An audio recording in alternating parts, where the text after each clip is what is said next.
Ek verwelkom nou vir Dr. Yves Vanderhaeghen, redakteur van The Witness, Ralph Mathekga, politieke ontleder en skrywer van die pas verskene boek Ramaphosa's Turn, en ook Ryk van Niekerk, die redakteur van Moneyweb. Welcome, gentlemen. Ralph, I want to start with you. If this deal with the Zulus in '94 was not signed by the last NP government, would there have been an election at all in April '94?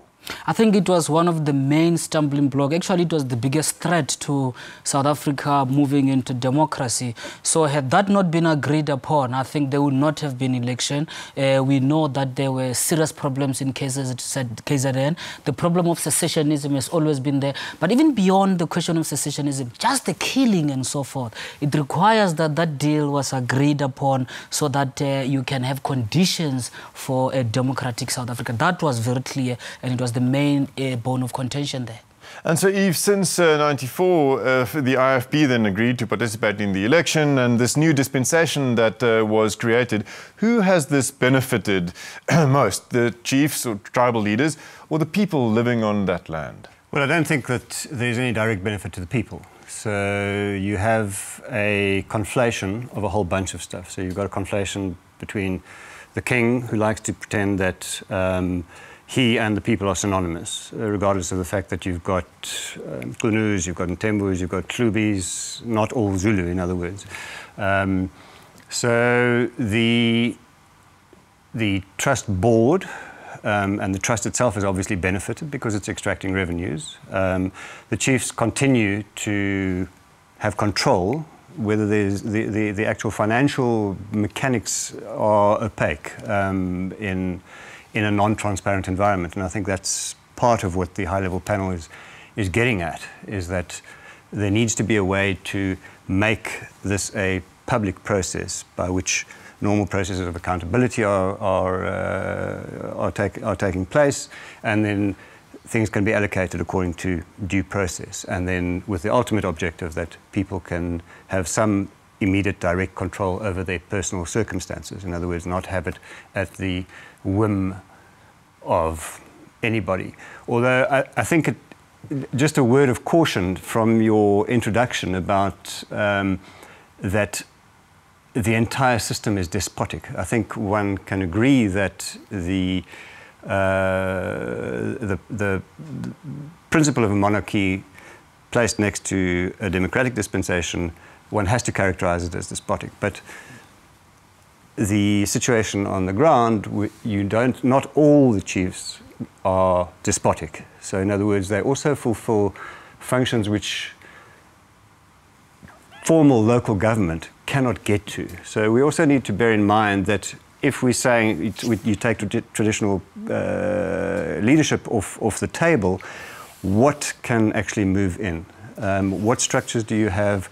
How much would that cost? What are the implications? Okay, I generalized a bit, Ryk. So goed, maar daar is inderdaad probleme, nee, onder andere met vroueregte, en die probleem dat mense nie die grond kan besit waarop hulle boer en woon nie. As jy enige verbetering aan daai grond aanbring, dan besit die koning dit as jy ooit sou waai of sterf. Die hoofvlakpaneel het dit geproblematiseer. Sondag skryf Bani Mthombothi in die Sunday Times is autokraties. Is dit bestaanbaar voor ons aanbeweeg na wat nou onlangs gebeur het met die demokratiese bestel? Wel, nee, ek weet dit is 'n geval van dat grondonteeneming sonder vergoeding het absoluut niks te doen met die wat op die oomblik daar aangaan en die paneel se bevindings nie. Dat daar is onkonstitusionele vergrepe wat daar plaasvind en ewe skielik is dit nou oor die boeg gegooi van onteiening sonder vergoeding en daai onderskeid moet getref word en dit moet deur leierskap gebeur. Ralph, let's just explain to the viewers. So the Motlanthe report was gathering dust for several months until the 27th of February when this vote was taken on expropriation without compensation. Why did the report then suddenly become so controversial? Because it suggested surely that dramatic changes be made to the way this tribal land is governed, right? You know, the most important remark by Motlanthe was the idea that traditional authorities, they behave like dictators. This is not only in KZN. And actually, I would say, I have experience with this thing in Limpopo, actually, where you have traditional authorities, people don't, the idea of the people under traditional authority is not the same as idea of the people in a constitution. So in those areas, actually, power is exercised arbitrarily in most of the times. The kings actually are the final arbiter. There is no other recourse. You know, if I were to try my Afrikaans, I'll say that the traditionele institution werkt nie soos 'n moderne institutionele nie. That is just period. You cannot democratize those institutions. That is where the problem is. How do you define a democratic system where people do not have access, control of their land? They cannot dispose of. It's not just not being able to dispose of, because I've listened to various debates where they're saying that the king is holding on behalf of the people. There are some people who have been removed from land because they've had a problem with the kings. It happened in where traditional authorities are in charge. The problem in South Africa is that we have not clarified the line between democratic institutions and traditional institutions. Where traditional institutions work to help local government, my view is that in most cases it is where local authorities, the democratic local authorities, the councils, lost legitimacy, corrupt, and traditional leadership gained that reputation to step in. But people actually, it's not about, people don't have good choices in this case under traditional authority, I have to say. But traditional authority also last Wednesday, Yves, put on a very aggressive, belligerent face of threatening government that if it were to interfere in the arrangement of the Ingonyama-trust, hell would be let loose, and even cheap talk of secession.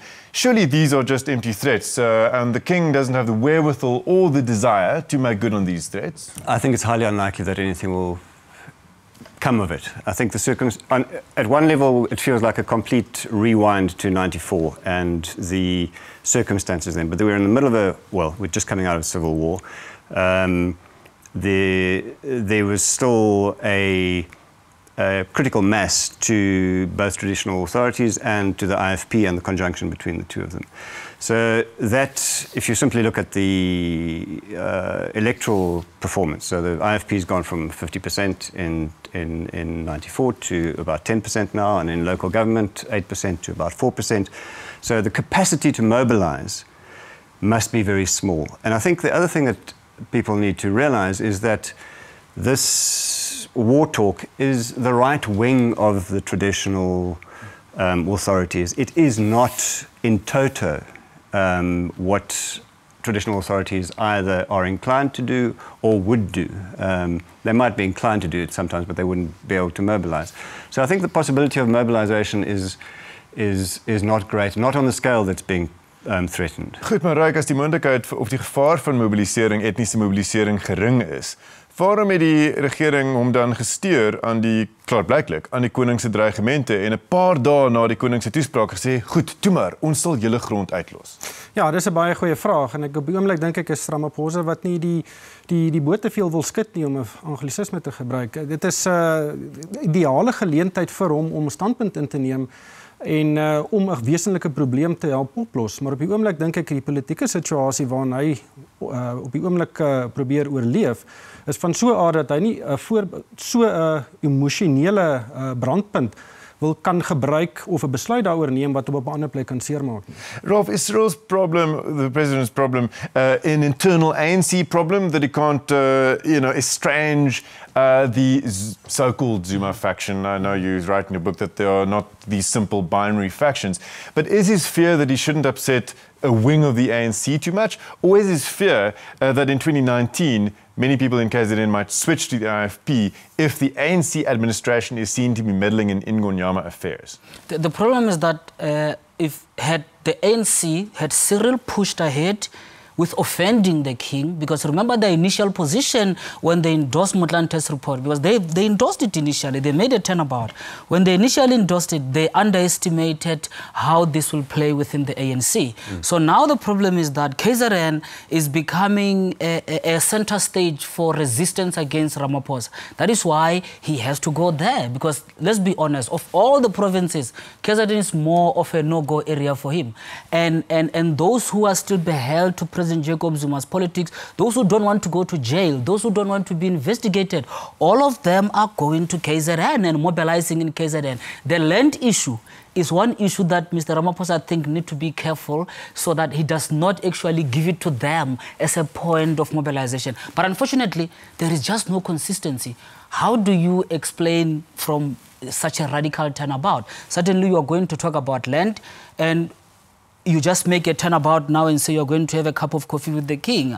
For me, it's the politics of expediency. If this politics of expediency that Ralph describes has made some critics say that this just shows, this capitulation shows that this whole expropriation without compensation issue is actually not about land in general. It's about white land and commercial farmland. What do you make of that assessment? I think at a certain level of rhetoric, one might argue that. I think the responses from a lot of people, and in fact I'd probably say the majority of certainly black people, it's not about, I would speculate, about taking land away from, it is about having land, which is a completely different equation. And I think the ANC's undertaking to the electorate from '94 has been precisely that. So there is a gap between what it came into power on, which was the people will get their land back, and people sitting now, particularly in Ingonyama areas, but also elsewhere in the cities and whatnot, where there is no access to the land. You know, well, there's access to the land, but not in a way that you secure in it.